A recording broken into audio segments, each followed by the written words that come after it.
अल्हम्दुलिल्लाहि रब्बिल आलमीन अस्सलातु वस्सलामु अला सय्यिदिल अंबिया वल मुरसलीन अम्मा बाद फ़अऊज़ु बिल्लाहि मिनश शैतानिर रजीम बिस्मिल्लाहिर रहमानिर रहीम अस्सलातु वस्सलामु अलैका या रसूलल्लाह व अला आलिका व अस्हाबिका या हबीबल्लाह।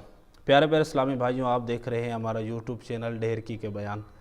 सबसे पहले हमारे इस चैनल को लाइक करें, शेयर करें, सब्सक्राइब करें ताकि हमारी हर न्यू आने वाली वीडियो आप तक बआसानी पहुँच सके। रमज़ान मुबारक का महीना जारी और सारी है।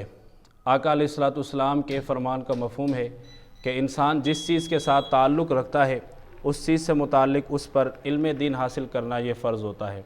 तो रमज़ान का महीना जारी है, हमें रमज़ान के महीने के अंदर रोज़ों के बारे में मालूमात होनी चाहिए कि हमारा रोज़ा किस चीज़ से टूट रहा है, किस चीज़ से मकरूह होगा, क्या चीज़ें रोज़े के अंदर करना दुरुस्त हैं, क्या चीज़ें दुरुस्त नहीं हैं। तो आज की वीडियो में हम मेडिकल के बारे में सुनते हैं कि रोज़ों के बारे में मेडिकल के क्या मसाइल हैं। चूँकि इंसान है, बीमारी हर किसी के साथ होती है। रोज़े की हालत में बंदा बीमार भी हो जाता है और डॉक्टर के पास भी जाना पड़ जाता है। तो अब इस सूरत में रोज़ादार क्या करेगा, तो शॉर्ट में मैं इंशाअल्लाह मसले आपको बताता जाऊँगा कि रोज़े की हालत में मेडिकल की सूरत में किन चीज़ों से रोज़ा टूटेगा और किन चीज़ों से रोज़ा नहीं टूटेगा। इसी तरह फरमाते हैं कि अगर कोई बंदा रोज़े की हालत में इंजेक्शन वगैरह लगवाता है तो उससे उसका रोज़ा नहीं टूटेगा। इसी तरीके से ड्रिप वगैरह जो लगाई जाती है, चाहे वो ग्लूकोज़ की हो, ताकत वाली हो, तो ड्रिप लगाने से भी इंसान का रोज़ा नहीं टूटता। इसी तरीके से ज़ख़म हो जाने की सूरत में ज़ख़म को पट्टी वगैरह करवाई जाती है या बैंडेज करवाया जाता है, दोनों ही सूरतों में इंसान का रोज़ा नहीं टूटेगा।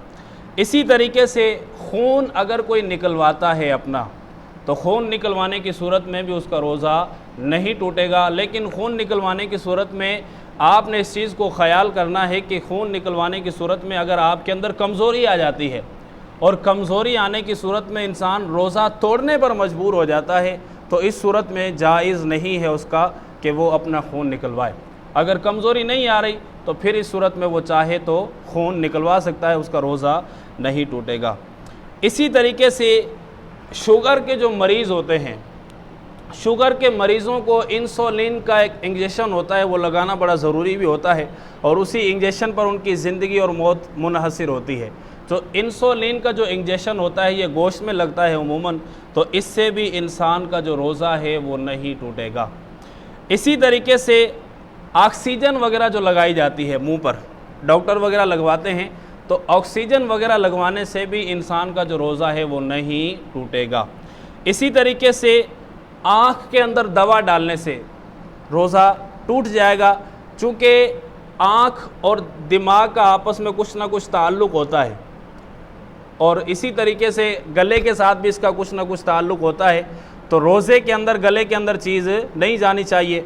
तो इसलिए उलमाए किराम ने फरमाया कि आँख के अंदर अगर कोई बंदा दारू डालता है रोज़े की हालत में या आँख के अंदर दवाई वगैरह डालता है तो इससे उसका रोज़ा टूट जाएगा। इसी तरीके से इनहेलर, जिसको दमे की बीमारी होता है और वो एक होता है, क्या कहते हैं उसको इंग्लिश के अंदर, जो जिसको दमे की बीमारी होती है और वो फुसफुस वाला जो होता है लगाते हैं अंदर, तो बहरहाल इससे भी इंसान का जो रोज़ा है वो टूट जाएगा। इनहेलर उसको इंग्लिश में कहते हैं, आप बहरहाल समझ लीजिएगा। और इसी तरीके से हमल वाली औरत जो है, हमल वाली जो औरत होती है वो चेकअप वगैरह करवाने जाती है और चेकअप शायद वो अंदर से होता है, कोई डॉक्टर का होगा मामला, तो चेकअप चूँकि वो अंदर से होता है तो इसलिए इससे इंसान का रोज़ा जो है वो टूट जाएगा, चूँकि अंदरूनी चेकअप होता है उनका।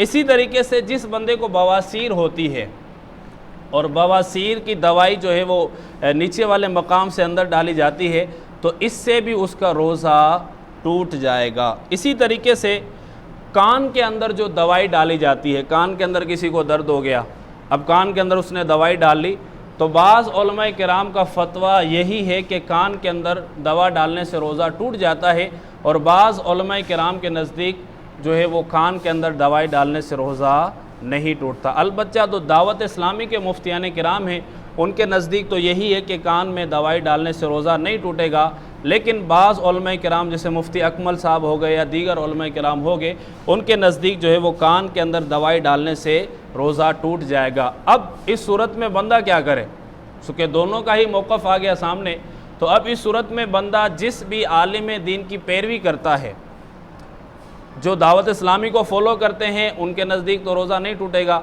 जो दावत इस्लामी के अलावा दीगर उलमा किराम को फॉलो करते हैं तो उस सूरत में उनका रोज़ा टूट जाएगा। तो जो जिस आलिम दीन की बात को मानता है उसी को ही लिया जाएगा। ये मेडिकल के मसाइल थे, हम सबको इसके बारे में नॉलेज होनी चाहिए, इल्म होना चाहिए, ताकि अगर हमारा रोज़ा हो तो हम अपने रोज़ों को ज़ाया करने से महफूज बचा सकें। अल्लाह तबारक व तआला हम सबको अमल की तौफ़ीक़ अता फ़रमाए। आमीन बिजाह नबी अमीन सल्लल्लाहु अलैहि वसल्लम।